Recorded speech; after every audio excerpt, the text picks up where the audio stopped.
25:14 నుండి 30 వరకు మార్చి చదువుకుందాం. పరలోక రాజ్యము ఒక మనుష్యుడు దేశాంతరమునకు ప్రయాణమై తన దాసులను పిలిచి తన ఆస్తిని వారికి అప్పగించినట్లుండును.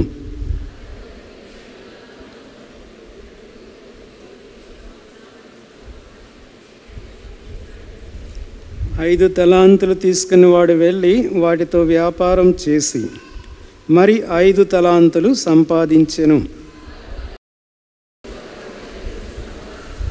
అయితే 1 తలాంతు తీసుకుని వాడు వెళ్ళి భూమి త్రవ్వి తన యజమానుని సొమ్ము దాచిపెట్టెను.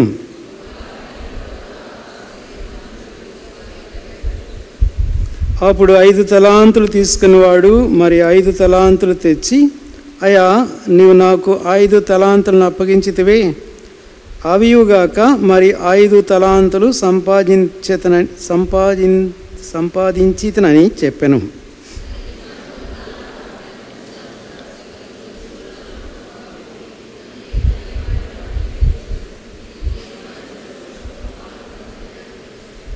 సోదరులు కూడా దయచేసి బిగ్గరగా చదవచ్చు కదా. అలాగే 2 తలాంతులు తీసుకుని వాడు వచ్చి, అయ్యా, నీవు నాకు 2 తలాంతులు అప్పగించితివే, అవియుగాక మరి 2 తలాంతులు సంపాదించితనని చెప్పాను.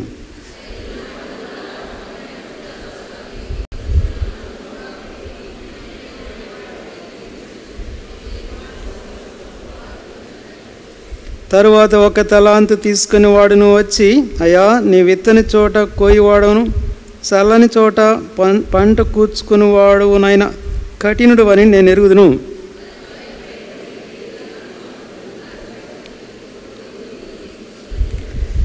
అందుకు అతని యజమానుడు వాని చూచి, సమరవైన చెడ్డదాసుడా, నేను విత్తిన చోట కోయివాడను, చల్లని చోట పంట కూర్చుకుని వాడని నీవు ఎరుగుదువా?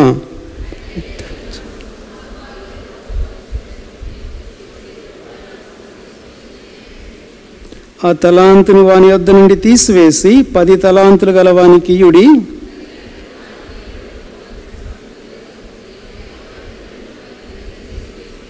మరియు పనికి మాలిన ఆ దాసుని వెలుపట్టి చీకటిలోనికి త్రోసివేయడి, అక్కడ ఏడుపును పండ్లు కొరకొటి ఉండున. నేను ప్రార్థన చేసుకుందాం. ప్రభువా, మీకు వందనాలు. చదువుబడిన ఈ వాక్య భాగమును బట్టి స్తుతిస్తున్నాం. ధ్యానంలోనికి వెళుతుండగా నీ ఆత్మ యొక్క సమృద్ధి సహాయము దయచేయము. నీ పరిశుద్ధ బలలో యోగ్యమైన రీతిలో చేయి వేయడానికి, పరీక్షించుకోవడానికి, క్రమపించుకోవడానికి సహాయం చేయండి. అవును ప్రభువా, మా హృదయాంతరంగాల్ని ఎరిగిన వాడవై సైతం దేవా, మీరు మమ్మల్ని ఏర్పరచుకున్నారు. నిజమే, మనుషులు బాహ్య రూపాన్ని చూస్తారు, నువ్వు అంతరంగాన్ని చూస్తావు. ఒకవేళ మా అంతరంగాన్ని నువ్వు చూస్తే అది ఎంతో చెడ్డది నాయన. నీ దృష్టి ఎదుట హేయమైన జీవితం జీవించిన వారం, తల మొదలుకొని పాదముల మట్టుకు కూడా మలినమే. అయినప్పటికీ నీ ప్రభువా, మీరు మమ్మల్ని ఏర్పరచుకున్నారు. యేసుక్రీస్తు వారుగా ఉండడానికి ఈ లోకంలో నుంచి ప్రత్యేకపరచుకొని నీ రాజ్యం మహిమనివ్వడానికి ఇష్టపడ్డారు. పాతాళం నుంచి మా ఆత్మను విమోచించావు. స్తోత్రాలు. సర్వాధికారం కలిగిన దేవుడివై, అవును ప్రభువా, భూమి మీదికి దిగివచ్చి మా పాప విమోచన కొరకై, మమ్మల్ని మా పాపను క్షమించు కొరకై సిలువలో ప్రభువా నీవే నలిగిపోయిన వాడు. నిజమే, నీవు మాట సెలవిస్తే దేవా, ప్రకృతి మౌనంగా అయిపోయింది. చెలరేగుతున్న అలలు అణిగిపోయినాయి. నీవు మాట సెలవిగానే దేవా, ఆ చచ్చిన వాళ్ళు బ్రతికారు. దేవా, నువ్వు మాట సెలవిస్తే దయ్యాలు వణికి కూర్చున్నాయి. అలాగైతే ప్రియ తండ్రి, ఆ సిలువలో నువ్వు సమర్పించుకున్నప్పుడు నోరు తెరవలేదు, మౌని అయిపోయినావు. దేవా, ఎంతో శ్రమను సహించి భరించి ఇలాగా చిందించిన రక్తములు ఇచ్చిన పాప క్షమాపణకై మీకు కృతజ్ఞత వందనములు, స్తోత్రాలు. పాప క్షమాపణ కొరకై చిందించిన రక్తములో విరవబడిన శరీరంలో మేము చేయి వేయబోతుండగా సరైన సమర్పణతో, ఒప్పుదలతో అందులో ప్రవేశించడానికి సహాయం చేయమని యేసు ప్రభువారి ప్రశస్త నామములో స్తుతులు చెల్లించి వేడుచున్నాం తండ్రి. పిల్లలు చదివిన ఈ వాక్య భాగంలో పరలోక రాజ్యాన్ని గూర్చిన ఒక ఉపమానాన్ని చూస్తూ ఉన్నాం. అందుకనే ప్రభు అంటున్నాడు 14వ వచనంలో ఏమన్నాడు చదవండి ఎవరైనా.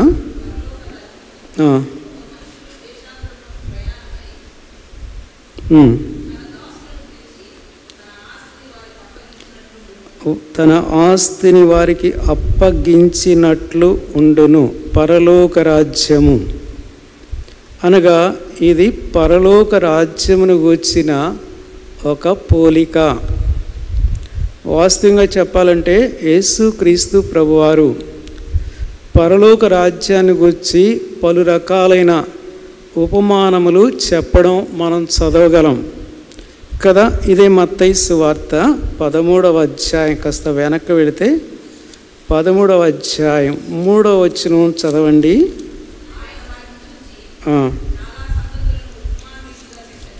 చాలా సంగతులు ఎలా చెప్పేవాడట? ఉపమాన రీతిగా చెప్పేవాడట. అలాగే 35వ వచనం 13వ అధ్యాయం 35వ వచనం, యేసు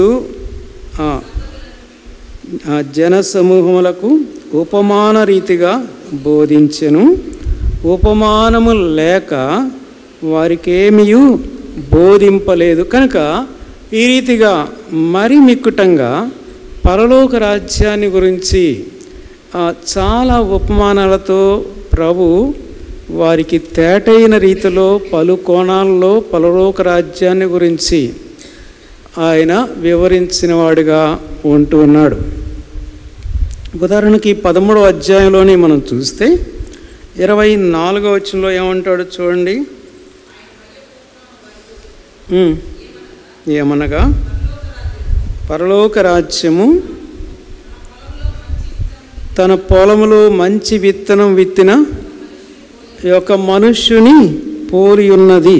కనుక పొలములో మంచి విత్తనము పోలిన ఒక మనుష్యుని పోలి ఉన్నది పరలోక రాజ్యము అని ఇక్కడ అంటున్నాడు. అలాగే సమయం లేదు కానీ మీరు కావాలంటే తర్వాత చదువుకోండి. ఇక్కడే 31వ వచనంలో అంటాడు, చూస్తూ ఉండండి. పరలోక రాజ్యము పొలములో విత్తిన ఆవగింజను పోలి ఉన్నది. అలాగే 44వ వచనంలో పరలోక రాజ్యము పొలములో దాచబడిన ధనము. అలాగే 45వ వచనంలో పరలోక రాజ్యము మంచి ముత్యములను కొనవెదకుచున్న వర్తకుని పోలి ఉన్నది. అలాగే 47వ వచనంలో సముద్రములో నానావిధ చేపలను పట్టిన వలను పోలి ఉన్నది అని అంటాడు. సో పరలోక రాజ్యము దీన్ని పలు రకాలైన ఉపమానములతో ప్రభు ప్రజలకు అర్థమయ్యేలా వివరించి చెప్పుతున్నవానిగా మనము చూస్తూ ఉన్నాం. కాగా ఇప్పుడు తిరిగి మనం 25వ అధ్యాయానికి వెళ్దాం రండి. 25వ అధ్యాయం మనం ఇప్పుడు చదివిన 25వ అధ్యాయం 1వ వచనం చదవండి. పరలోక రాజ్యము 1వ వచనం,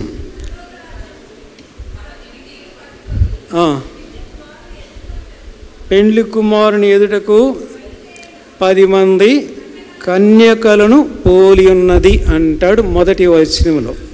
సరే, ఇప్పుడు మనం ప్రారంభంలో చదివిన మన టెక్స్ట్ కానీ వచ్చినట్లయితే 14వ వచనంలో ఏమన్నాడు? పరలోక రాజ్యము ఒక మనుష్యుడు దేశాంతరమునకు ప్రయాణమై తన దాసుల్ని పిలిచి తన ఆస్తిని వారికి అప్పగించినట్లు ఉండును. పరలోక రాజ్యము. అలాగైతే ప్రశ్న, అసలు ఉపమానము అంటే ఏంటి? ఉపమానము అంటే ఏంటి చెప్పండి. పిల్లలు వినండి. ఒక మర్మ గర్భితమైన లేదా భావగర్భితమైన సంగతిని మనిషికి సులభ శైలిలో అర్థమయ్యేలా దానికి పోల్చి చెప్పడమే ఉపమానము అని అంటాం. అర్థం కాని సంగతులను సులభంగా వెంటనే ఈజీగా అర్థమయ్యేదానికి పోల్చి చెప్పడం ఉపమానము అని అంటాం. ఉదాహరణకు ఆయన సింహమండి అని అంటారు. అంటే ఆయన సింహమా? ఆయన అంతటి ధైర్యవంతుడు అని అర్థం. ఆయనండి, ఆయన ఒంటె అండి అంటారు. అంటే ఆయన ఒంటెనా? కాదు, ఆయన అంత ఎత్తరి అని అర్థం అన్నమాట. సో ఇలా పరలోక రాజ్యాన్ని గురించిన సంగతులు యేసు ప్రభు వారు పలు రకాలైన పోలికలతో చెప్పుచున్నట్లు మనం చదువుతూ వస్తున్నాం. అలాగైతే ప్రియులారా, ఇక్కడ మనం చదివిన ఈ ఉపమానంలో పరలోక రాజ్యాన్ని గురించి వివరిస్తూ ఏమంటాడు అనంటే, ఒక మనుష్యుడట దేశాంతరానికి ప్రయాణమైపోతూ ఉన్నాడట. ప్రయాణమవుతున్న ఆ సందర్భంలో తన దాసులైన వారిని పిలుస్తున్నాడట. ఆ దాసులు ఎందరూ ఎంతమందో మనకు తెలియదు, కానీ ఓ ముగ్గురు గురించి మాత్రం ఇక్కడ వివరించబడుతూ ఉంటుంది. పిల్లరా, ఇక వినండి. దేవుని సంగమునకు గ్రీకులో మూల అర్థం ఏంటి అనంటే ఎక్లీషియా అని అంటారు. దేవుని సంఘము అనగా గ్రీకు మూల పదం ఎక్లీషియా. దాన్ని కానీ అచ్చంగా ఇంగ్లీష్లోనికి, లాటిన్ ఇంగ్లీష్లోనికి తర్జుమా చేస్తున్నప్పుడు ఎక్లీషియా అనే మాట ఇంగ్లీష్లో కాల్డ్ అవుట్ అని అంటారు. అయితే దాన్ని అచ్చంగా తెలుగులోనికి తర్జుమా చేసేటప్పటికి ఏమన్నారంటే పిలువబడిన అనగా వారే సంఘము అని అర్థం అన్నమాట. కనుక రక్షించబడిన వ్యక్తి ఎవరు అంటే పిలువబడినవాడు లేదా పిలువబడినది. అయితే ప్రశ్న, ఎక్కడ నుండి పిలువబడిన వారము? ఎక్కడి నుంచి పిలువబడిన వారము చెప్పండి. మనకు వాడుకైన ఒక వాక్యం ఉంది, అందరికీ తెలిసిన వాక్యం. అపోస్తలుడైన పేతురు గారు అంటారు, ఒకసారి పోనీ చదువుదామా? పేతురు రాసిన మొదటి పత్రిక 2వ అధ్యాయం 9వ వచనం ఏమంటాడు అక్కడ? అయితే మీరు చీకటిలో నుంచి ఆశ్చర్యకరమైన తన వెలుగులోనికి మిమ్మును పిలిచినవాడు. కనుక మీరు ఎక్కడున్నవారు అని అంటే మీరు చీకటిలో ఉన్నవారు. చీకటి అనేది ఇదిగో సకల విధాలైన పాపానికి, పాప లోకానికి, అలాగే మరణానికి, అజ్ఞానానికి ముంగుర్తుగా ఉంటుంది.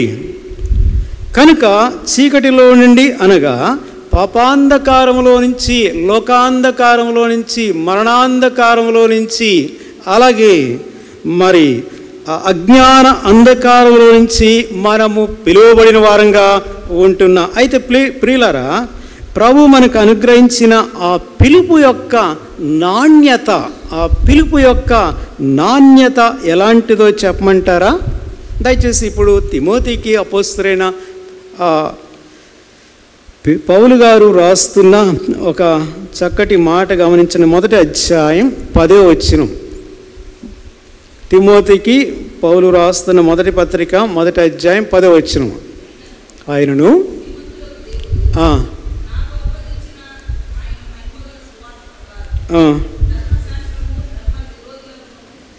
తిమోతి మొదటి పత్రికేనా?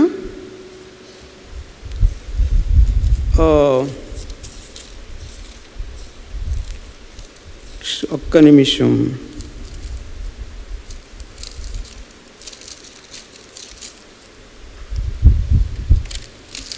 క్షమించండి, పేతురు రాసిన మొదటి పత్రిక 1వ అధ్యాయం 10వ వచనం.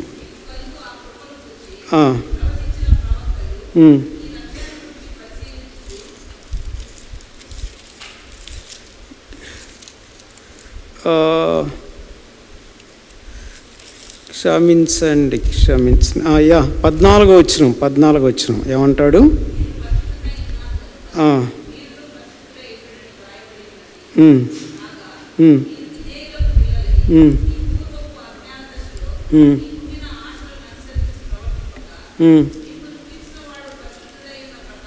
మిమ్మును పిలిచినవాడు పరిశుద్ధుడై ఉన్న ప్రకారము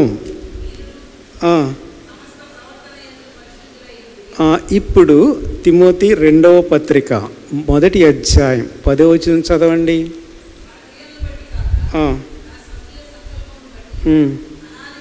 కిందకు వచ్చేసేయండి బాగా.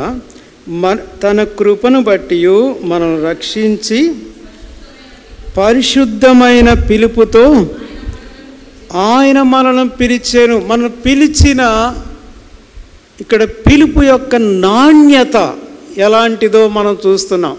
పరిశుద్ధమైన పిలుపుతో ఆయన మనల్ని పిలిచాడు. చీకట్లో ఉన్నవారం, అంధకార సంబంధమైన అధికారంలో ఉన్నవారం, అక్కడున్న మనల్ని పరిశుద్ధమైన పిలుపుతో ఆయన పిలిచాడంట. ఇప్పుడు పేతురు రాసిన పత్రికలో మనం చూచాం, మనల్ని పిలిచిన వాడెవరు? పరిశుద్ధుడు. పరిశుద్ధుడు. సో పరిశుద్ధుడైన దేవుడు మనల్ని పరిశుద్ధమైన పిలుపుతో పిలిచి పరిశుద్ధులుగా ఉండాలని ఆయన యొక్క అభిలాష. కనుక this is a holy call from holy God. పరిశుద్ధుడైన దేవుని యొక్క పరిశుద్ధమైన పిలుపు ఇది. ఫిలిప్పీలకు రాసిన పత్రిక 3వ అధ్యాయంలో అక్కడ మరొక మాట చూద్దాం రండి. ఫిలిప్పీలకు రాసిన పత్రిక 3వ అధ్యాయం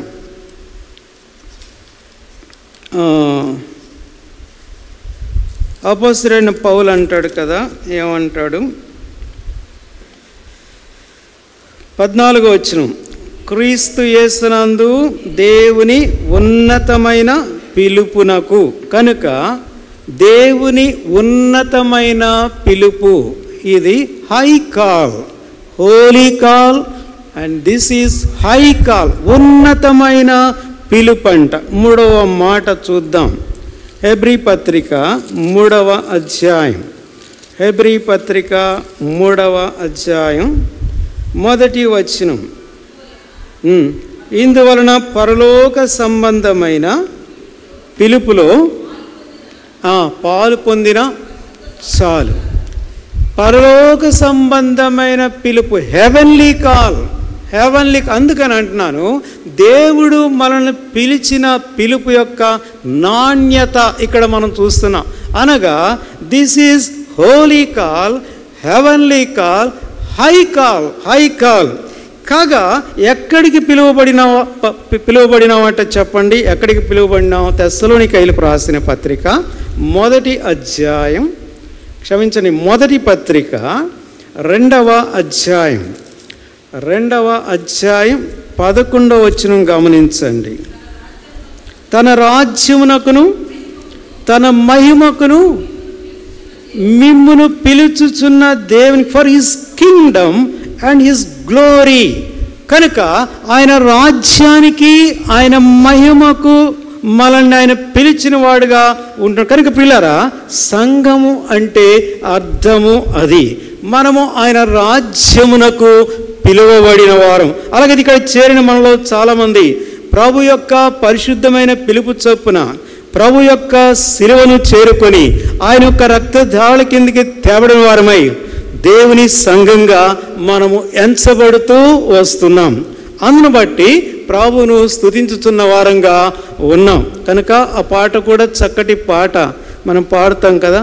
ఆశ్చర్యకరమైన నీ వెలుగులోనికి, తర్వాత మాట, నన్ను పిలిచి వెలిగించితివే, నీ గుణాతిశయము ధరణి ప్రచురింప ఏర్పరచుకుంటివే. ఎక్కడికంట? ఆశ్చర్యకరమైన ఆయన వెలుగులోనికి ఆయన మనల్ని పిలిచిన వాడుగా ఉన్నాడు. ఎందుకు అనగా ఆయన గుణాతిశయాలని ప్రచురపరచడానికి. ప్రియ సోదర సోదరి, ఒకవేళ ఇక్కడ కూర్చున్న వారిలో ఇంకా ఎవరైనా ప్రభు యొక్క పిలుపుకు చెవియొగ్గకుండా ఆ పాపపు చీకటిలోనే నిలిచిన వారైతే అట్టివారు పరలోక రాజ్యానికి కాదు కదా. వినండి, నిస్సందేహంగా నిత్య నాశనానికి, నిత్య నరకాగ్నికి వెళ్ళే బాటలో ఉన్నారు అని చెప్పడానికి నేనేమాత్రం సందేహించట్లేదు. కనుక సంఘంగా పిలువబడిన వారు, ఆయన రాజ్యమునకు, ఆయన మహిమకు పిలువబడిన వారు వారు సిలువ యొక్క స్పర్శలోనికి వచ్చి క్రీస్తు యొక్క రక్తం కిందకు తమ జీవితాలు తెచ్చుకొని శుద్ధీకరించబడి పరిశుద్ధపరచబడిన అనుభవంలో ఆయన రాజ్యానికి వెళ్ళే బాటలో, ఆయన మహిమకు వెళ్ళే బాటలో కొనసాగించబడుతూ వస్తున్నారు. అలాగే ఇది మధ్యాహ్న సమయంలో ప్రభు నీకు కూడా ఒక అవకాశాన్ని ఇస్తున్నాడు కదా. నేడైనా నీ పాప జీవితాన్ని విడిచిపెట్టి విశ్వాసంతో ప్రభు యొక్క శిలువ చెంతకు రాగలిగితే అక్కడ నీ పాపయుక్తమైన జీవితానికి క్షమాపణ కలుగుతుంది, శుద్ధీకరణ కలుగుతుంది. చూడండి, ఒక వ్యక్తి పాపయుక్త జీవితం అంతటికీ పరిష్కార స్థలం ఏంటంటే ప్రభు యొక్క సిలువే. ఎస్, అలా క్రీస్తు సిలువను ఆశ్రయించిన వారికి అక్కడ ఒక ద్వారం తెరవబడతా ఉంది. ఆ ద్వారంలో ప్రవేశించినప్పుడు ఏం జరుగుతుందో చెప్పమంటారా? అది నిత్య జీవపు మార్గములో నిన్ను అడుగులు వేసుకుంటూ పరలోక రాజ్యం వైపు తీసుకొని వెళుతూ ఉంది. ఆ ద్వారము ప్రభు అయిన యేసుక్రీస్తు వారే. అలాగైతే ఆ మార్గం కూడా ప్రభు అయిన యేసుక్రీస్తు వారే. వస్తావా? ఈ మధ్యాహ్న సమయంలో ప్రభు యొక్క శిలువ దగ్గరికి వస్తే నీకు ఒక ద్వారం కనబడుతుంది. ఆయన శిలువ రక్తాన్ని ఆశ్రయిస్తే శుద్ధీకరణ పొందుతావు. ఆ ద్వారంలో ఎప్పుడైతే అడుగు పెడుతున్నావో ఇక నిత్య జీవపు పరలోక బాటలో నిశ్చింతగా ప్రభువే నిన్ను తోడుకుని వెళ్ళేవాడై ఉంటున్నాడు. ఈ అనుభవం నీలో కలిగితే దేవునికి స్తోత్రం. ఇంకా లేకపోతే దేవుడు మరొక తరుణాన్ని ఈ మధ్యాహ్న సమయంలో నీ జీవితానికి ఇస్తున్నాడు. ఈ దినమైన శిలువ యొక్క స్పర్శలోనికి రావాలని దేవుని సేవకునిగా ప్రభునామలో నిన్ను బ్రతిమలాడుతూ వస్తున్నాను.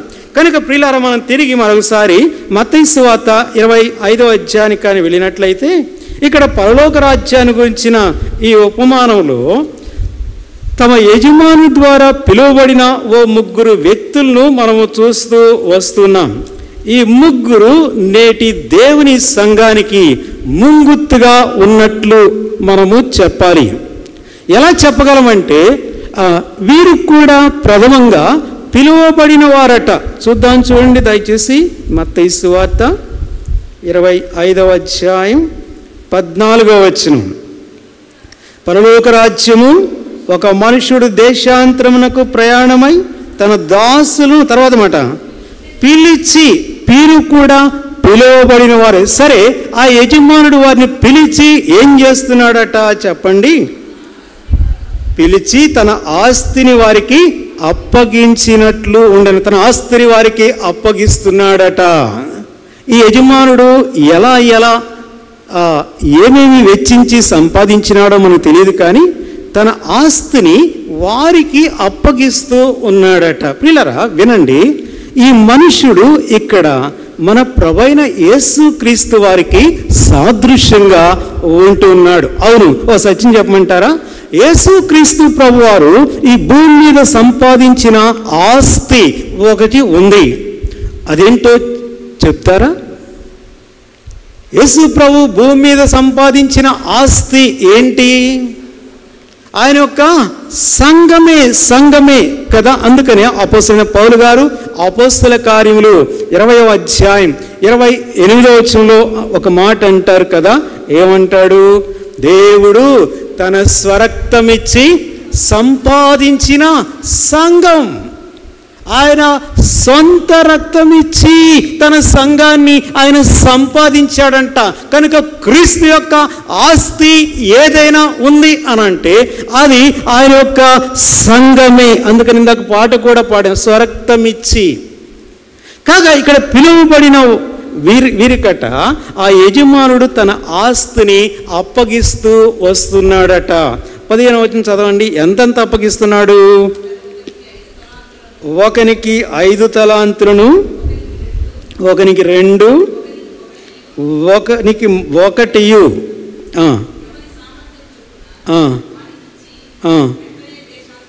చాలు ఆగండి. ఒకనికంట 5 తలాంతులు, మరొకనికి 2, ఇంకొకనికి 1. ఎందుకలా? పక్షపాతమా దేవునికి? కాదు. వారొక్కొక్కరికి ఎంత సామర్థ్యం ఉందో ఆ యజమానునికి బాగా తెలుసు అన్నమాట. 5 తలాంతులు ఇచ్చిన వానికి ఎంత సామర్థ్యం ఉందో యజమానునికి తెలుసు. 2 తలాంతులు ఇచ్చిన వానికి ఎంత సామర్థ్యం ఉందో యజమానుడికి తెలుసు. అలాగే 1 తలాంతు ఇచ్చిన వానికి ఎంత బలముందో, వాని బలము వాని బలహీనతలన్నీ కూడా యజమానుడికి చాలా బాగా తెలుసు అన్నమాట. కనుక అందుకని అంటాడు 15వ వచనంలో, ఎవని సామర్థ్యం చొప్పున వానికి ఇచ్చి. ఈ ఉపమానాన్ని నేను ధ్యానం చేస్తుండగా నాకు ఒక సందర్భం గుర్తుకొచ్చింది. ఓసారి ఓ సోదరుడు పేరు రత్నకుమార్ గారు, చిలకలూరిపేట. ఓ సందర్భంలో మన మధ్యకు వాక్యం అందించడానికి ఆయన రావడం జరిగింది. వాస్తవంగా చెప్పాలంటే ఆయన టీవీలో మాట్లాడతారు, రేడియోలో మాట్లాడతారు, అలాగే చాలా గ్రంథాలు రచించినవాడు. అలాగే ఆయనకు కొన్ని సంఘాలు ఉన్నాయి, ఆయా సంఘాలకు వెళ్ళి వాక్య పరిచర్య చేస్తారు. బయట సంఘాలకి పిలిస్తే ఆ సంఘాల్లో కూడా ఆయన వాక్య పరిచర్య చేసేవారు. మన మధ్యకు ఒకసారి రావడం జరిగింది. మేమిద్దరం కూర్చొని గెస్ట్ రూమ్లో మరి మాట్లాడుకుంటున్నప్పుడు ఆయన నన్ను ఒక విషయం అడిగాడు. మీరు కూడా ఆ టీవీలోకి రావచ్చు కదా, టీవీ పరిచర్య చేయొచ్చు కదా, నేను ఏర్పాటు చేస్తాను అని నన్ను అన్నారు. వాస్తవంగా చెప్పాలంటే చాలా సంవత్సరాల క్రితమే, ఇదివరకు కూడా ఫీబాలో సేవ చేసే ఒక సహోదరులు, మీరు రేడియోలో మాట్లాడచ్చు కదా అని నన్ను ఆహ్వానించి నేను ఏర్పాటు చేస్తాను అని అన్నారు. కాగా ఆ దినాన రత్నకుమార్తో అన్నాను, మీరు 5 తలాంతులు పొందిన వారితో సమానం, నేను కేవలం ఒకే 1 తలాంతు పొందిన వానితో సమానం అండి. ఎందుకంటే నా సామర్థ్యం ఎంతో నాకు తెలుసు. నాకు ప్రభు ఈ సంఘ పరిచర్యను అప్పగించారు. సో ఈ సంఘ పరిచర్యతో నాకు సరిపోతుంది. నా బలము, నా శక్తి, నా జ్ఞానము, నా సామర్థ్యము ఈ సంఘముతో సరిపోతుంది. మీరు 5 తలాంతులు ఇచ్చిన వారితో సమానం కాబట్టి ఇలాగా బుక్స్ రాస్తున్నారు, టీవీలో మాట్లాడుతున్నారు, అలాగే రేడియోలో మాట్లాడుతున్నారు, ఆయా సంఘాల్లో పరిచర్య చేస్తున్నారు అని అంటే ఆయన నవ్వి, మీరు ఒకే 1 తలాంతు కలిగి ఉన్నారు అని ఎందుకు అనుకుంటారు అని అన్నాడు.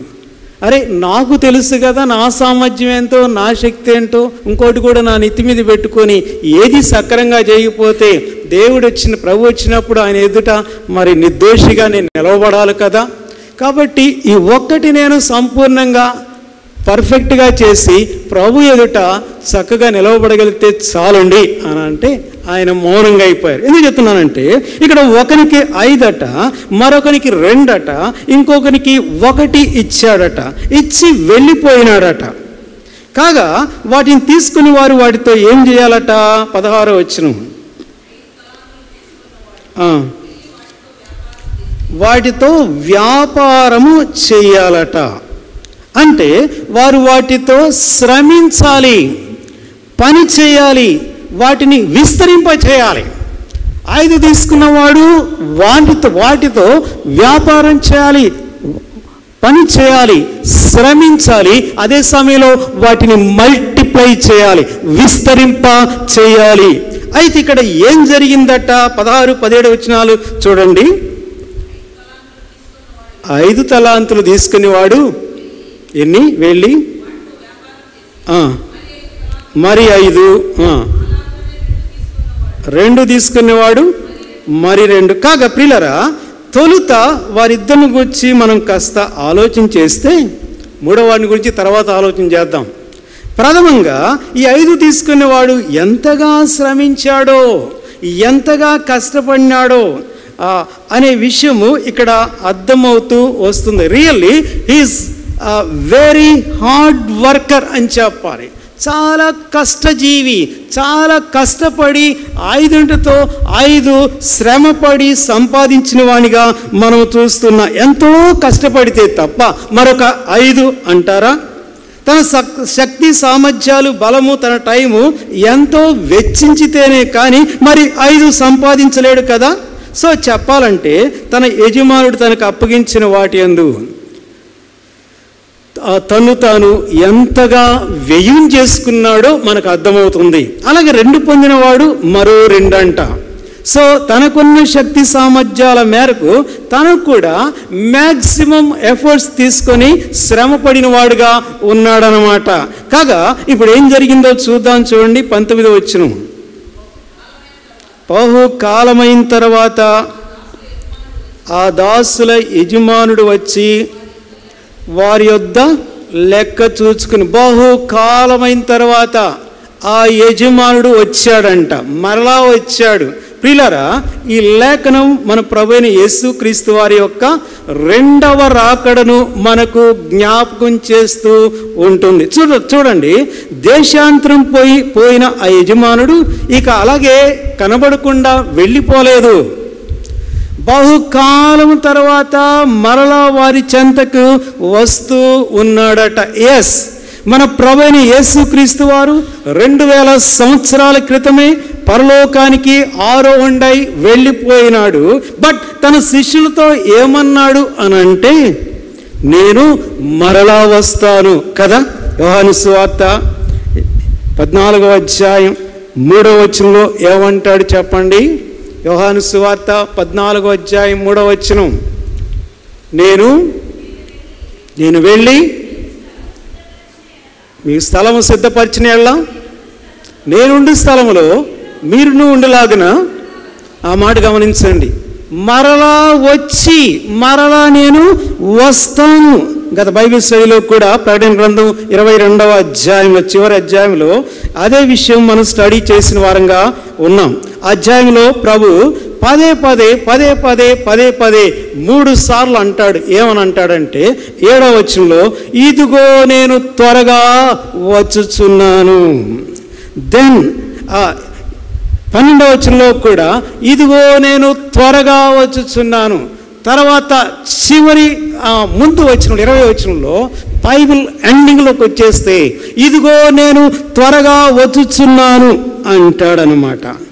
ప్రియులారా, అవునండి, ప్రభు చాలా త్వరలో రాబోతున్నాడు. ఇదిగో నేను వచ్చుచున్నాను అనే కాలం అయిపోయిందనమాట.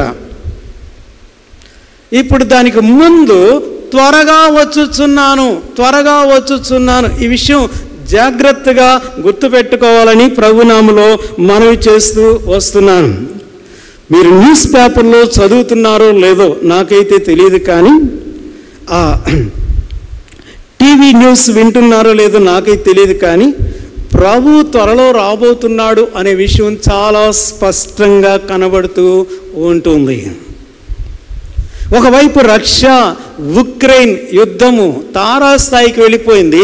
ఎంతవరకు అనంటే ఇక అణుబాంబులు వేసుకొని అంత దానికి వారు కాలు దూతున్న పరిస్థితిగా మనము చూస్తూ వింటూ ఉన్నాం. ఒకసారి ఒక దేశం మీద అణుబాంబు పడింది అనంటే ఆ పిల్లలు ఎవరో బయట తిరుగుతున్నారు, కాస్త వాళ్ళని పట్టుకొచ్చి కూర్చోబెట్టండి. తల్లులు ఎవరైనా ఉంటే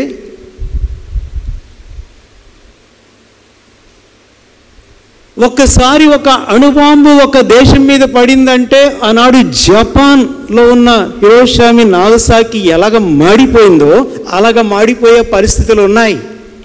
ఇప్పుడు ప్రపంచ దేశాలన్నీ కూడా ఎంతో కలవరపడిపోతున్నాయి. కొన్ని దేశాలు ఉక్రెయిన్ వైపు వస్తున్నాయి, నాటో దేశాలు, కొన్ని దేశాలు రష్యా వైపు వస్తున్నాయి. నీవా నేనా అన్నట్లుగా అలాగా నిరుడుగుప్పిన నిప్పులాగా పరిస్థితులు ఉంటున్నాయి. ఎందుకు చెప్తున్నానంటే ప్రభువు త్వరలో రాబోతుంది. ఇదివరకు అలాంటి పరిస్థితులు లేవు ప్రపంచంలో. ఎక్కడ చూసినా అంతర్జాతీయంగా ఈ మతపరమైన అలాగే రాజకీయ విధానాలు చాలా వేగంగా మార్పు చెందుతున్న పరిస్థితులుగా ఉంటున్నాయి. అలాగే ప్రపంచవ్యాప్తంగా ప్రముఖులైన దైవజనులు కూడా ప్రభు రాకడ గురించి నొక్కి వక్కాణించి చెప్తూ వస్తున్నారు. ఈ మధ్య నేను గత వారంలో చూసిన ఆస్ట్రేలియాలో ఒక దైవజనుడు, మంచి దైవజనుడు, మార్ ఇమ్మాన్యుయల్ అనుకుంటాను, ఆయన రెండవ రాకడ గురించి చెప్తూ ఈ క్రీస్తు విరోధి ఎవరైంటారా అనేది కూడా కాస్త ట్రేస్ అవుట్ చేసి యూట్యూబ్లో దాన్ని చూపిస్తూ వచ్చాడు. క్రీస్తు విరోధి ఎవరైంటారా అంటే ప్రస్తుతం ప్రజెంట్ వరల్డ్లో తను ఉన్నాడనమాట. అతన్ని కూడా చాలా చక్కగా దాంట్లో చూపిస్తూ వచ్చారనమాట. ఎందుకు చెప్తున్నానంటే ఇంకెంతో సమయము ప్రభు రాకడ కొరకై మిగిలి లేదు అనే విషయాన్ని ఒక విశ్వాసి ఎరిగి జీవించవలసిన వాడై ఉంటున్నాడు. కాగా ఈ ఉపమానంలో అదే మనం చూస్తున్నాం. ఏమంటాడంటే దేశాంతరం వెళ్ళిన ఆ యజమానుడట మరలా వచ్చిన వాడు ఏం చేస్తున్నాడంటే చూడండి 19వ వచనం. బహుకాలమైన తర్వాత ఆ యజమానుడు వచ్చి వారి యొద్ద ఏం చేస్తున్నాడంట, లెక్క చూచుకొనేను. అనగా వారికి ఏమేమి ఇచ్చాడో వాటి విషయంలో ఆయన విస్మరించలేదన్నమాట. కానీ ఏం చేస్తున్నాడంటే వారికి ఎంతెంత ఇచ్చినాడో మరిచిపోకుండా వారి దగ్గర లెక్క చూచుకుంటూ వస్తున్నాడు. నేను ఇచ్చేసానులే, నేను వెళ్ళిపోయానులే, వాళ్ళ ఇష్టం, వాళ్ళు ఏమైనా చేసుకొని అని ఆయన మౌనంగా లేడు. వచ్చిన వాడు ఏం చేస్తున్నాడంట, ఇదిగో లెక్క చూసుకుంటూ ఉంటున్నాడట. పిల్లరా, అపోస్తలుడైన పౌలు గారు ఇదే విషయాన్ని రోమా సంఘముతో ప్రస్తావించి హెచ్చరించేవాడుగా ఉంటున్నాడు కదా. ఒక మాట చదువుదాం చూడండి. రోమపత్రిక 14వ అధ్యాయం, రోమపత్రిక 14వ అధ్యాయం 11వ వచనం 12వ వచనం చదవండి ఎవరైనా.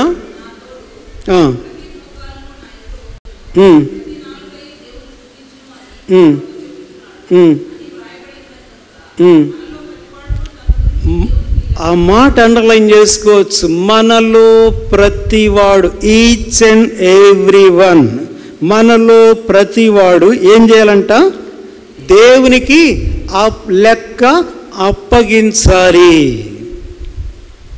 ప్రతి క్రీస్తు రక్తంలో విమోచించబడిన ప్రతి వ్యక్తి, ప్రతి విశ్వాసి కూడా దేవునికి లెక్క అప్పగించాలి. ఆ యజమానుడు ఇక్కడ అదే చేస్తా ఉన్నాడు. తిరిగి రండి మత్తయి సువార్త 25వ అధ్యాయం 19వ వచనంలో ఏమన్నాడు, బహుకాలమైన తర్వాత దాసుల యజమానుడు వచ్చి వారి యొద్ద లెక్క చూచుకొనెను.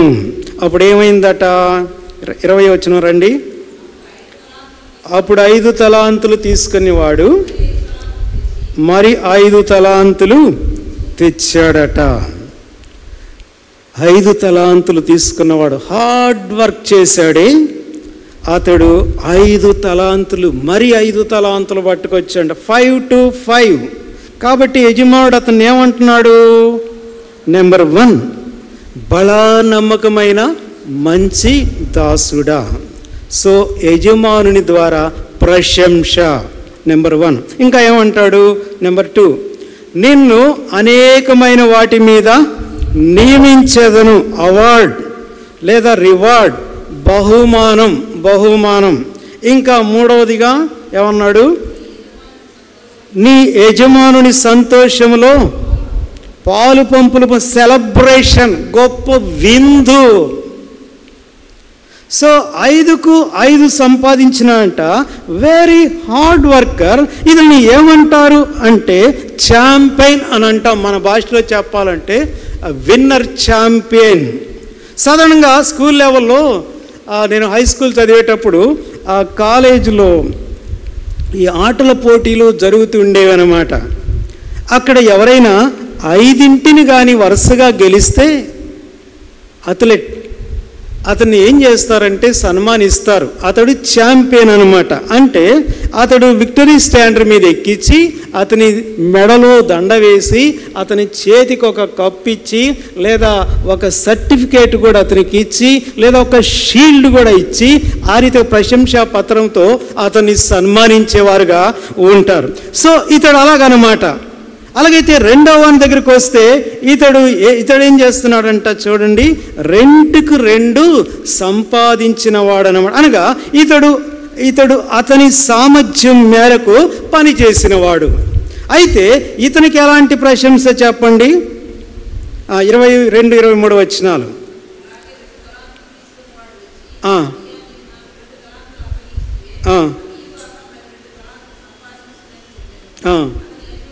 యజమానుడు బడా నమ్మకమైన మంచి దాసుడా. జాగ్రత్తగా ఈ మాటలు జాగ్రత్తగా మీరు గ్రహిస్తూ చదవండి. నీవు ఈ కొంచెంలో నమ్మకంగా ఉంటివి, నిన్ను అనేకమైన వాటి మీద నియమించెదను, నీ యజమానుని ఇక్కడ గమనించండి, 5 ఇచ్చిన వానికి ఎలాంటి ప్రశంసిస్తున్నాడో అచ్చంగా అట్లాగే ఈ 2 సంపాదించిన వారికి కూడా సేమ్ యాజ్ 5 అన్నమాట. అంటే 5 సంపాదించిన వానికి ఎలాంటి ప్రశంసో ఈ 2 సంపాదించిన వానికి కూడా అదే ప్రశంస. అతడు బడా నమ్మకమైన మంచి దాసుడా అని అతను అంటూ, బడా తీసేసి నమ్మకమైన మంచి దాసుడా అని ఇతను అంటలా, ఇతడు కూడా బడా నమ్మకమైన మంచి దాసుడే. చూడండి, అతను ఏమంటాడు, నిన్ను అనేకమైన వాటి మీద నేను నియమిస్తాను అని 5 సంపాదించిన వానితో అంటే, నిన్ను కొన్నిటి మీద నేను నియమిస్తాను అని 2 సంపాదించిన వానితో అనడం లేదు. ఇతన్ని కూడా ఏమంటున్నాడు, ఇతన్ని కూడా అనేకమైన వాటి మీద నిన్ను నియమిస్తాను అంటాడు. అదిగో నా యజమానుని సంతోషంలో నీవు పాలు పంపులు పొందు అని 5 సంపాదించిన వానితో అంటే ఇతను కూడా సేమ్ అంతే, నీవు కూడా యజమానుని సంతోషంలో పాలు పంపులు పొందు అని అంటాడు. అతను ఏమంటాడంటే, నీవు కొంచెంలో నమ్మకంగా ఉన్నావు అని 5 సంపాదించిన వానితో అంటే ఇతడు కూడా నీవు కూడా కొంచెంలోనే నమ్మకంగా ఉన్నావు అని ఇతనితో కూడా సేమ్గా అదే విధానంలో ఇతనితో చెప్పడం మనం చూస్తూ వస్తున్నాం. అంటే ఏమాత్రం కూడా కొద్దిగా కూడా తేడా లేదనమాట. అనగా ఈ యజమానుని యొక్క మంచితనం అలాంటిదిగా ఉంది. నేను వాస్తవికంగా ఈ 2 తలాంతులు గలవానికి వచ్చి ధ్యానం చేస్తూ వస్తున్నప్పుడు ఇతను చూస్తే నాకు చాలా ముచ్చటేసిందండి. ఎలాగంటే ఇతడు 5 పొందిన వాడిని చూచి, అతనికి 5 ఇచ్చినాడే, నాకు 2 ఇచ్చినాడే ఏంటి అని క్వశ్చన్. నేనేమైనా తక్కువైన వాడునా? నా యజమాని దృష్టికి అంత అదుముడుగా నేనున్నానా? నో సణుగో, లేదా ఎలాంటి అసూయ కూడా లేని వాతావరణంలో ఇతని యొక్క జీవితం ఇక్కడ మనకు కనబడుతూ వస్తుంది. పిల్లల కారణం ఏంటి అంటే, తన యజమానుడు ఒకవేళ అనుకోవచ్చు కదా, 5 అతనికి 5 ఇచ్చాడు, కనీసం నాకు 4 ఇవ్వచ్చు కదా, లేదా కనీసం 3 అన్నా కూడా ఇవ్వచ్చు కదా. మరి ఏంది ఇంత డల్లా? నేను ఇంత డల్ క్యాండిడేట్నా? నాకు 2, అతనికి 5. ఎలాంటి సణుగు యజమానుడి మీద లేదన్నమాట, లేదు. చూడండి, అతడికి చెప్పాలి అనంటే తన యజమానుడు ఎలాంటి వాడో తనకు బాగా తెలుసుకున్నాడు, తనకు తెలుసు. అలాగే తన సామర్థ్యం, తన ఓదినెస్ ఎంతటిదో కూడా తనకు బాగా తెలుసు అన్నమాట. అలాగే ఇతడు తన యొక్క స్థితిగతులన్నీ కూడా బాగా ఎరిగిన వాడుగా, యజమానుడు ఎవరో తెలుసు, తాన స్థితి ఏంటో కూడా తనకు చాలా తెలిసినవాడు. అందుకని ఇతను కూడా నిజంగా ప్రశంసనీయమైన వాడుగా కనబడుతుంది. తన సామర్థ్యం కొలది తన ప్రయాసపడి తన యజమానుడు వచ్చినప్పుడు అతను ఎదుట నిలవబడుతూ వస్తున్నాడు. అలాగే మరొక సంగతి, తను తర్వాత మరొకడు ఉన్నాడు చూసారా, వానికి యజమానుడు ఎన్ని తలాంతులు ఇచ్చాడు? 1. బహుశా ఈ 2 ఇచ్చిన వాడు ఇలా అనుకొని ఉండవచ్చు, వాడికి 1 ఇచ్చాడు కదా, నాకు 2 ఇచ్చినాడే, వానికంటే నేను కాస్త అధికంగా శ్రమించాలా? వాడేమో భుజాలు ఎగరేసుకుంటూ తిరగాల, 1 తీసుకొని నా 2 భుజాల మీద 2 పెట్టాడు భారాలు, ఆయనకేమో 1 పెట్టాడు అని భుజం ఎగరేసుకుంటూ తిరగచ్చు లేదు. అలాగ తను ఏమాత్రం కూడా అనుకున్నవాడు కాడు. కాగా ప్రియులరా, ఇప్పుడు మరొక వ్యక్తి మిగిలిన్నాడు. అతని యజమానుడు అతనికి ఎన్ని తలాంతులు ఇచ్చాడంట చెప్పండి? 1. ఎందుకు అలా ఇవ్వడం జరిగింది? వీని సామర్థ్యం అదనమాట, అంతవరకు అన్నమాట. అయితే వీడు ఆ ఒక్క దానితో, ఇప్పటి నుంచి వినండి, ఆ దానితో పనిచేసి మరొక్కటి సంపాదించి ఉంటే చాలండి. అప్పుడు ఏం జరిగేదో చెప్పమంటారా? వీనికి కూడా 5 పొందిన వానికి ఎంత ప్రశంసో, 2 పొందిన వానికి ఎంత ప్రశంసో, వీనికి కూడా అదే ప్రవాసిక కదా ఇక్కడ, అదే ప్రశంస. బలా నమ్మకమైన మంచి దాసుడా అనేవాడు.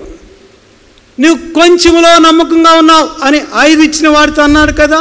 సేమ్ వర్డ్ నువ్వు 2 ఇచ్చిన వానితో కూడా అదే మాట అన్నాడు కదా. 1 ఇచ్చిన వానితో కూడా అదే మాట అనేవాడు.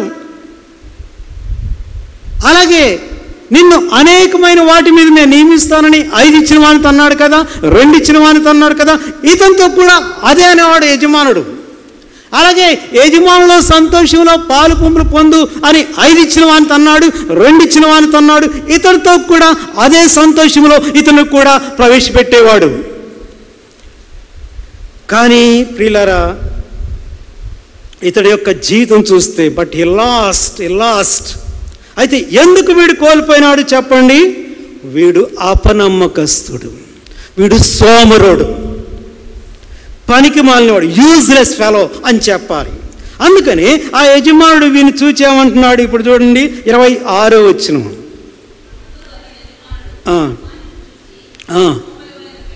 సోమరివైన చెడ్డ దాసుడా, వారి సామర్థ్యం కొలది వారు నమ్మకంగా పనిచేసిన వారు. పిల్లలు గమనించండి, నమ్మకత్వం అంటే దేవుడు మనకు అప్పగించిన పనిని సంపూర్ణంగా పర్ఫెక్ట్గా చేయడం. వీరిద్దరూ మనకు అదే సత్యాన్ని వెల్లడి చేసేవారుగా ఉంటూ ఉన్నారు. చూడండి, 5 పొందినవాడు మరో 4 కాదు, లేదా 3 కాదు, బట్ 5 to 5. అలాగే 2 పొందినవాడు మరొకటి కాదు, లేదా 2 to 2 అని చెప్పాలి. ఇది పర్ఫెక్ట్గా చేయడము అని అంటే 5 to 5, 2 to 2. ఇది పర్ఫెక్ట్గా చేయడం అనగా వారి సామర్థ్యం కొలది నమ్మకంగా వారు పని చేస్తూ వచ్చినారనమాట. మరి ఇతడు పొందింది చెప్పండి ఒక్కటే. కానీ ఆ ఒక్కదానితో కూడా సక్రంగా పని చేయలేకపోతే, అందుకని యజమానుడు వినేమంటున్నాడంటే సోమరుడు అనగా 1 తలాంతును కూడా వినియోగించడానికి అంత అశ్రద్ధ. చూడండి, ఇతడు కూడా పిలువబడిన వాడే, వీడు కూడా పరలోక సంబంధమైన సంతోషంలో భాగస్థుడే. వీనికి కూడా ప్రశంస సిద్ధంగా ఉంది, వీనికి కూడా అనేకమైనవి సిద్ధపరచబడి ఉన్నాయి. వాస్తవికంగా ఈ యజమానుడు వీరిని కూడా నమ్మినాడు కనుకనే ఆ 1 తలాంతును వీడికి ఇచ్చాడు. అదర్వైజ్ మరొకరికి ఇచ్చేసేవాడు. అవును, ఇతనికి 5 ఇస్తే అతడు కష్టపడలేడు, అతడు చాలా బలహీనుడు, మరి తనకు చాలినంత బలం లేదు.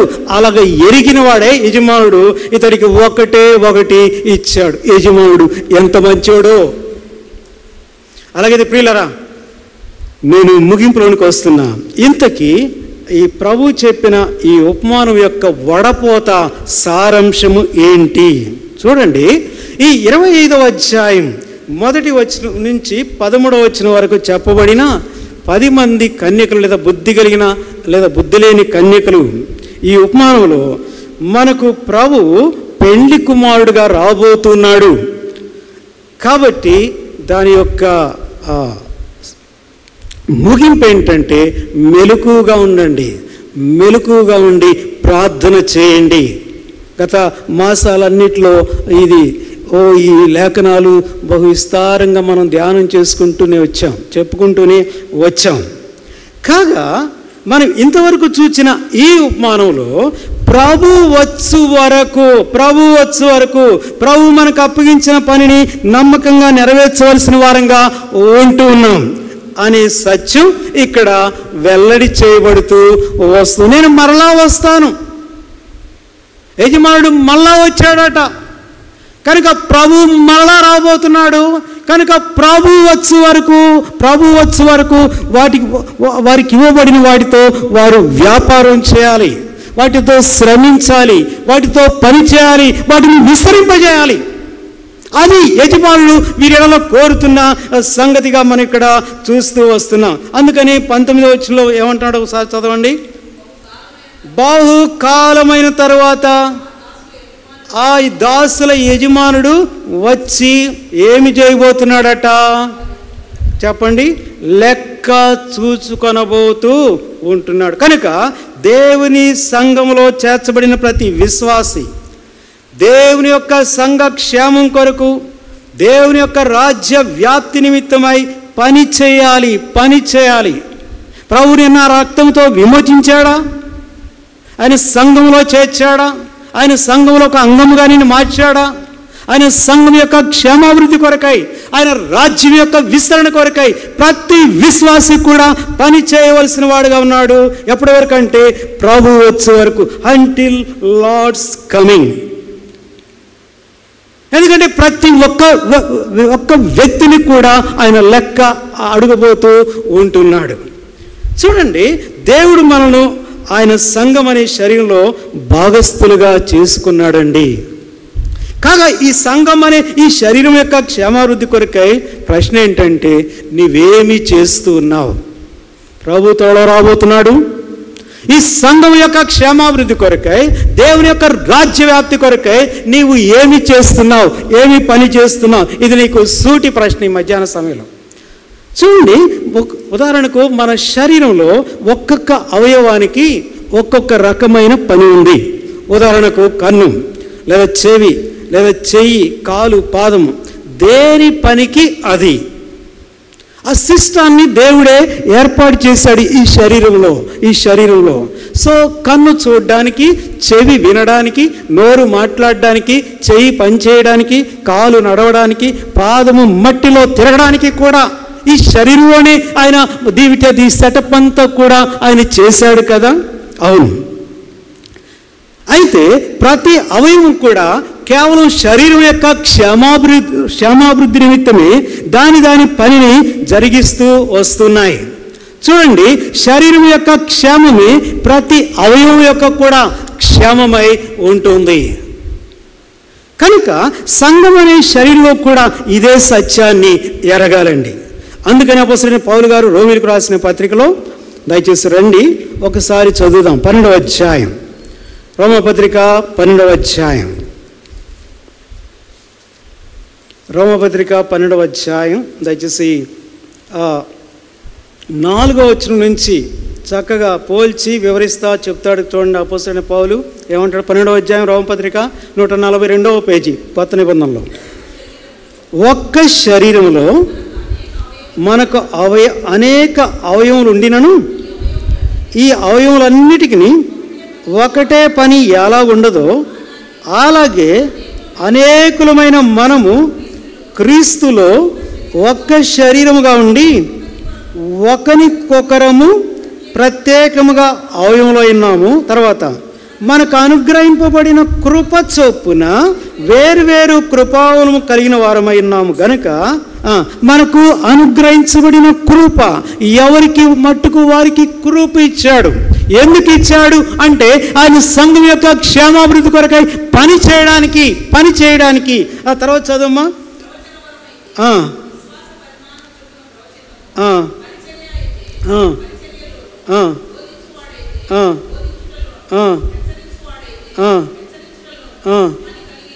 ఏమంటాడు?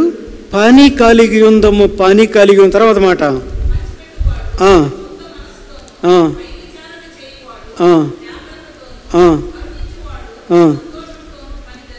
ఏం చేయాలంట? పని జరిగించాలి. ఒక శరీరములో మనకు అనేక అవయవాలు ఉండినను అన్నిటికీ ఒకే ఒక పని ఉండదు. Different works. కనుక ఏమంటాడంటే పని కలిగి ఉందము, పని జరిగించవలను. ప్రియులారా, శరీరంలో కొన్ని బాహ్య అవయవాలున్నాయి, కొన్ని అంతరంగ అవయవాలున్నాయి. కొన్ని బహుభారమైన పనిని జరిగించేవిగా మన శరీరంలో ఉండే అవయవాలే మనకు లెక్కించుకుంటే కనబడుతూ ఉంటున్నాయి. ఉదాహరణకు చేతులు, కాళ్ళు, పాదాలు ఇవన్నీ కూడా బహుభారమైన పనిని జరిగిస్తాయి. బరువులు మోసేవిగా ఉంటున్నాయి మన శరీరంలో. అలాగే కొన్ని సున్నితమైన పనులు జరిగించేవిగా కూడా ఉన్నాయి. ఉదాహరణకు కన్ను, చెవి, ముక్కు ఇవన్నీ కూడా సున్నితమైన అవయవాలే. కొన్ని ఒకటి కంటే ఎక్కువ పనులు చేసేవిగా కూడా ఉన్నాయి మన శరీరంలో. ఉదాహరణకు చెవిని చూచారా, ముక్కును చూచారా? వాసన చూస్తుంది, తర్వాత శ్వాస కూడా ఊపిరి కూడా విడిచిపెట్టి వదులుతూ ఉంది. అది పుష్పం వాసన లేదా దుర్వాసన చెప్పేది ఇదే, ముక్కే, నోరు చెప్పదు. అలాగైతే కొన్ని అవయవాలు ఒకే ఒక పని నియమించబడ్డాయి. కొన్ని అవయవాలకి చెవి ఒక్కటే, వినడమే దానికి, ఇంక వేరే పనిలే. కనుక కొన్ని అవయవాలకి ఒకే పని నియమించబడ్డాయి, కొన్ని అవయవాలకి కొన్ని పనులు నియమించబడ్డాయి, కొన్ని అవయవాలకి 2 పనులు నియమించబడ్డాయి. అలాగైతే ప్రియ సోదరా సోదరి, నేను ముగిస్తూ ఉన్నాను. ఇంకొక సత్యం చెప్పాలి అని అంటే, ఇప్పుడు చెప్పాను కదా, కొన్ని అవయవాలు, బాహ్య అవయవాలు, అవి పనిచేస్తుంటే కనబడతానే ఉంటాయి అందరికీ. కానీ లోపల ఉన్నాయి అవయవాలు, అంతరంగంలో ఉన్నాయి అవయవాలు, లేదా చెప్పాలంటే అంతరవయవాలు అని అంటాం. ఇవి చాలా చాలా సున్నితమైన అవయవాలే. అసలు అవి అక్కడ పనిచేయకపోతే బాహ్య అవయవాలు సక్రమంగా పనిచేయలేవు. సో చాలా శ్రేష్టమైన విలువైన అవయవాలు కనబడకుండా పనిచేసేవి శరీరం ఉన్నాయి కదా. ఎస్, నీవు ఇంతకీ బాహ్య అవయవమా లేదా అంతరంగ అవయవమా? ఏదో ఒక అవయవమై ఉండాలి. ఉదయకాలం 6:20 కోళ్ళ దిన్ని నుంచి రూతు సొంతగా ఆటో కట్టించుకొని 6:20 గేట్లో ఎంటర్ అవుతుంది. టైం చూస్తూ ఉన్నా, సీసీ కెమెరాలో చూస్తూ ఉన్నా. కాళ్ళు లేవు, సరిగా నడవలేదు. మరి ఈ కాళ్ళ దినలో ఎప్పుడు బయలుదేరిందో, ఆటో ఎప్పుడు వచ్చిందో, కనబడని అవయవం.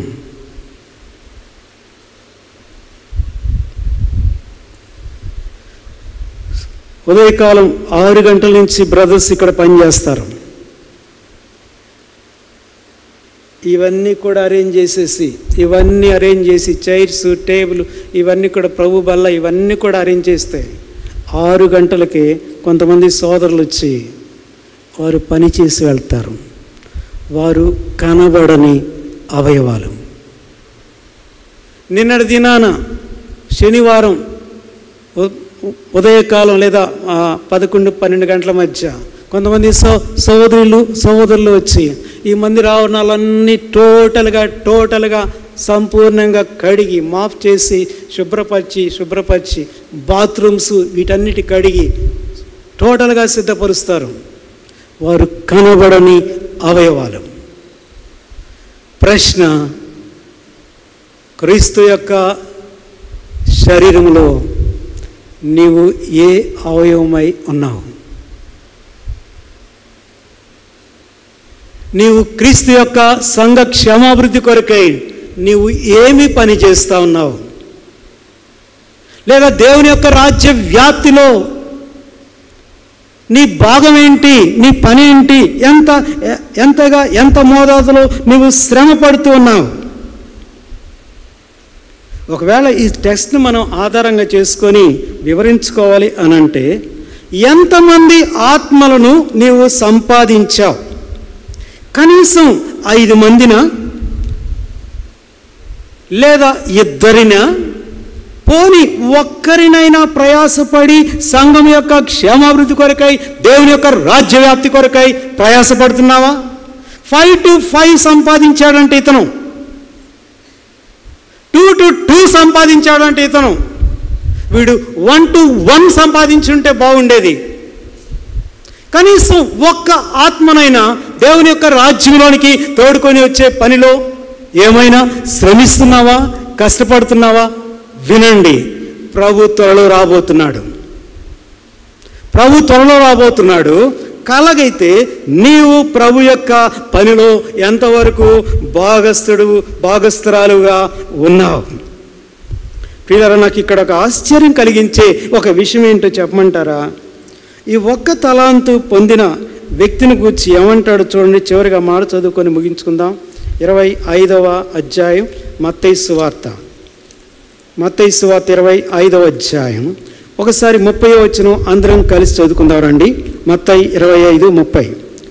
మరియు తీసారా, మరియు ఆ పనికి మాలిన ఆ దాసుని వెలిపట్టి చీకటిలోని త్రోసివేయడి, అక్కడ ఏడుపును పండ్లు కొరుకుటయు ఉండుననెను. ఈ పనికి మాలినోడు ఎక్కడ త్రోయాలంట? వెలుపల చీకటిలోనికి. అక్కడ ఏముంటుందంట? ఏడుపు పండ్లు కొరుకుట. ఇలాగా పరలోక రాజ్యం కొరకై పిలువబడిన వానికి ఇంత పనిష్మెంటా? యజమానుడి ద్వారా పిలువబడిన వానికి ఇంత పనిష్మెంటా? చీకటి, ఏడుపు, పండ్లు కొరుకుట ఎక్కడుంటాయి? పాతాళంలో లేదా నిత్య నరకాగ్నిలో ఉంటాయి. ఒకవేళ ప్రభు వచ్చే ఈ కాలంలో ప్రియ సోదరా సోదరి, నీవు కూడా దేవుని రాజ్య వ్యాప్తి కొరకై ఏ పనిని జరిగించిన వాడవై దానమైతే నీకు కూడా ఇలాంటి పనిష్మెంట్ ఎదురవుతుందో జాగ్రత్త. అలాగైతే ప్రభు పనిని చేస్తున్న వారు ఎరగవలసిన సత్యం, ప్రభు నిన్ను పిలిచి నీకు అప్పగించిన పని అది ఏదైనా కూడా నమ్మకంగా, సంపూర్ణంగా, పర్ఫెక్ట్గా చేయాలి. ఒకవేళ అది వాక్య పరిచర్య కావచ్చు, లేదా సువార్త పరిచర్య నీకు అప్పగించుండవచ్చు, లేదా సండే స్కూల్ పరిచర్య నీకు అప్పగించవచ్చు, లేదా సింగింగా, లేదా మరి ఏదైనా దేవుని మందిరావరణాల్లో నీకు ఏ పని ప్రభు నిన్ను పిలిచి అప్పగించాడో దానిని నమ్మకంగా, పర్ఫెక్ట్గా చేయాలి. దాని కొరకై శ్రమించవలసిన వారుగా ఉంటున్నారు. అప్పుడే ప్రశంస, రెండంతల బహుమానం, పెండ్లి విందులో గొప్ప సంతోషం. ప్రభు త్వరగా వస్తున్నాడట. ప్రకటన గ్రంథం 22వ అధ్యాయం 12వ వచనంలో అంటాడు. ఏమంటాడు? ఒకసారి చదువుకొని ప్రార్థన చేసుకుందాం రండి. ప్రకటన గ్రంథం 22వ అధ్యాయం 12వ వచనం అందరం కలిసి చదువుకుందాం. ఇదిగో త్వరగా వచ్చుచున్నాను, వాని క్రియ చొప్పున ప్రతివానికి ఇచ్చుటకు నేను సిద్ధపరిచిన జీతము నా యొద్ద ఉన్న. ప్రభు వస్తున్నప్పుడు వాని క్రియ చొప్పున సిద్ధపరిచిన జీతము నా జీతం ఎవరికి చెప్పండి? సోమరుడికా? ఏం పని చేయనోడికా? పనివాడు చెప్పండి. జీతమునకు ప్రార్థన చేసుకుందాం.